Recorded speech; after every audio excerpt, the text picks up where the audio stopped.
गरबा उन्हीं गीतों पे खेला जाता है कि जो गीत माता रानी को पसंद होते हैं। बहनें वही ड्रेसेस वहां पर पहन के आती है जो ड्रेस मैया को यानी हमारी माता रानी को पसंद होते हैं। तो कि आप सिर्फ गरबा नहीं खेल रहे हो, बल्कि आप गरबा के साथ साथ दुनिया को एक बहुत ही अच्छा संदेश भी आप दे रहे हो।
गरबा उत्सव की शुरुआत गुजरात से हुई और आज यही उत्सव पूरी दुनिया में मनाया जाता है।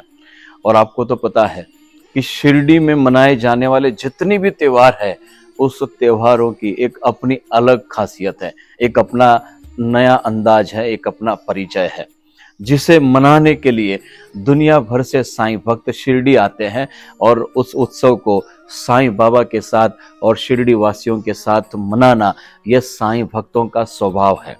आज मैं जब गरबा की बात कर रहा हूं तो गरबा भी शिरडी में बड़े धूमधाम से और एक नए अंदाज के साथ मनाया जाता है।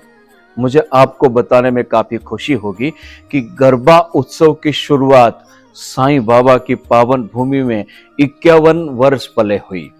जी हाँ, एक ऐसा ग्रुप है कि जिस परिवार ने गरबा उत्सव की शुरुआत साईं बाबा की पावन भूमि में 51 साल पहले की। गुजराती नवरात्रोत्सव मंडल इस ग्रुप से, इस परिवार से इस गरबा उत्सव की शुरुआत हुई। आपको पता है कि गरबा उत्सव तो अलग अलग शहरों में, अलग अलग गांवों में, अलग अलग देशों में भी मनाया जाता है, लेकिन शिरडी में मनाया जाने वाला ये गरबा उत्सव सबसे अलग है।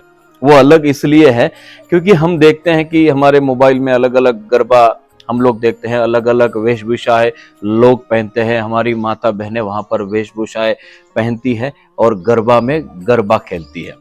लेकिन शिरडी के गरबा की सबसे बड़ी खासियत मैं आपको बताना चाहता हूं कि जब भी मैया के इस आंगन में जब भी कोई माता बहन गरबा खेलने के लिए आती है तो उसे सबसे पहले ये वहां पर पाबंदी होती है कि हमारी माता बहनें वहां पर कोई भी जीन्स और टी शर्ट में कभी नहीं आती। जीन्स और टी शर्ट पहनकर जो भी हमारी माता बहनें वहां पर आती है तो उनको गरबा खेलने के लिए अलाउड नहीं होता है। लेकिन उसके साथ एक और मैं बात बताना चाहता हूं कि पिछले कई सालों से शिरडी के इस गरबा उत्सव में कोई भी माता बहन जीन्स टी शर्ट में कभी नहीं आई है। ये हमारे इस गरबा उत्सव की सबसे बड़ी खासियत है। आप देख सकते हैं कि जब भी कोई गरबा होता है, कोई फिल्मों के गीतों पर यह गरबा कभी भी नहीं खेला जाता है। गरबा का जो शास्त्र है, गरबा जिस पद्धति से सेलिब्रेट होना चाहिए, उसी शास्त्र के साथ, उसी पद्धति से, उसी भक्तिमय माहौल में इस गरबा उत्सव को मनाना, ये शिरडी के गरबा की सबसे बड़ी खासियत है। आप किसी को भी देख लेना, जो भी यहाँ पर गरबा खेलने आता है, उसका भाव, उसकी भक्ति, उसकी गरबा के प्रति जो उसका प्यार है, वो सबसे अलग होता है। क्योंकि गरबा यानी माता का दरबार होता है। वहाँ पर साक्षात माता रानी अम्बे माँ साक्षात विराजमान होती है 9 दिनों तक, और मैया के सामने, मैया के दरबार में सारे वहाँ पर जो भी भक्तगण आते हैं गरबा खेलने के लिए, बड़े भाव से, बड़े भक्ति से मैया को मनाने की कोशिश करते हैं। और शिरडी के गरबा की तो एक और खासियत है कि जिन्होंने भी अपने मन में जो भी मनोकामनाएं रखी और मैया के दरबार में गरबा खेला, उसके सारी मनोकामनाएं माता रानी ने, अम्बे माँ ने वहाँ पर पूर्ण की है।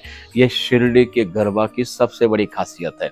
मैं और एक बात आपको बताना चाहता हूं, जो कि दुनिया भर के गरबा सेलिब्रेट करने वाले सभी ग्रुप के लिए ये सीखने जैसी बात है कि शिरडी के गरबा में हमेशा ये सारे जो नियम हैं, ये सारे जो रूल्स हैं, ये हर साल फॉलो किए जाते हैं। कम कपड़ों में माता बहनें नहीं आती है, बड़े भक्ति से गरबा उत्सव में शामिल होती है। कोई भी फिल्मों के गीतों पर यहाँ पर गरबा नहीं खेला जाता है। गरबा उन्हीं गीतों पे खेला जाता है कि जो गीत माता रानी को पसंद होते हैं। बहनें वही ड्रेसेस वहां पर पहन के आती है जो ड्रेस मैया को यानी हमारी माता रानी को पसंद होते हैं। तो मुझे लगता है कि शिरडी के ये सभी जो भी बातें मैं आपको बता रहा हूं, ये सारी बातें बाकी सभी जितने भी लोग गरबा उत्सव मनाते हैं, ऑर्गेनाइज करते हैं, उन सभी के लिए ये सबसे बड़ी सीख है। इसलिए मैं गुजराती नवरात्रोत्सव मंडल, जो कि शिरडी का बड़ा सबसे पुराना ग्रुप है, उन सभी मंडल के जितने भी वहाँ पर सदस्य हैं, जितने भी परिवार गुजराती नवरात्रोत्सव मंडल के साथ जुड़े हुए हैं, उन सभी को मैं बहुत बहुत शुभकामनाएं देना चाहता हूं कि आप सिर्फ गरबा नहीं खेल रहे हो, बल्कि आप गरबा के साथ साथ दुनिया को एक बहुत ही अच्छा संदेश भी आप दे रहे हो। नवरात्रि ये उत्सव माता रानी का है, तो हमें ऐसे कपड़े पहनने चाहिए जो माता रानी को अच्छा लगे। दूसरा कोई देखे ना देखे, पर हमारी माता रानी हमें हर बार देखती है कि हम कैसे कपड़े पहनते हैं। सो हमें ऐसे कपड़े पहनने चाहिए जो माता रानी को अच्छे लगे। ऐसी कई जगह जहाँ पे गरबा होता है, पर यहाँ की मैंने एक चीज़ नोटिस की है कि जब आप पहले आते हो, आपकी पहले माता रानी की यहाँ पे पहले आरती होती है, फिर गरबे चालू होते हैं और एंडिंग में भी आरती होती है। और जो गाने बजते हैं वो सब बहुत ट्रेडिशनल गाने रहते हैं कि जो माता रानी को अच्छे लगे वैसे गाने बजाते हैं ये लोग। और चप्पल के साथ खेलना इधर अलाउड नहीं है। सो वो भी एक बात बहुत अच्छी है यहाँ की, और मुझे यहाँ पे खेल के सच्ची बहुत अच्छा लगता है। जितने भी साईं भक्त या माता रानी के भक्त शिरडी में दर्शन करने आते हैं, नवरात्रि में अगर कोई आता है तो मैं उनसे यही विनंती करूँगी कि आप प्लीज़ नवरात्रि के दिनों में एक बार यहाँ आके एक बार आप एक्सपीरियंस करके देखिए। आई एम श्योर आपको बहुत अच्छा लगेगा यहाँ आके। ये धार्मिक उत्सव माता रानी का है और यहाँ की हर महिला में माता रानी ही देखी जाती है। इसलिए ज़्यादा भीड़ करने से अच्छा है कि हम ये संदेश ज़्यादा से ज़्यादा लोगों को दे सके। हम सब ने यह अनुभव किया है कि माता रानी के साथ साथ यहाँ पे साईं बाबा के भी दर्शन होते हैं। इसलिए ये माता रानी के साथ साथ साईं बाबा का भी त्यौहार है। और सभी साईं भक्त यहाँ पे शिरडी आइए और माता रानी, साईं बाबा और हमारे साथ गरबा खेलिए। यहाँ पे कई लड़कियाँ आती है नवरात्रि में गरबा खेलने, जिनके माता पिता उन्हें यहाँ पे छोड़ के चले जाते हैं कि उनको लगता है कि उनकी जो लड़कियाँ है वो यहाँ पे सेफ रहेगी, सुरक्षित रहेगी। इसलिए मैं यहाँ पे हर साल गरबा खेलती हूँ और मेरे जैसे कई लड़कियाँ हैं जो यहाँ पे गरबा खेलने भी आते हैं। यहाँ जो नवरात्रि का उत्सव मनाया जाता है 50 सालों से मनाया जा रहा है। यहाँ पे कई सारी लड़कियां गरबा खेलने आती है, मैं भी यही गरबा खेलने आती हूँ।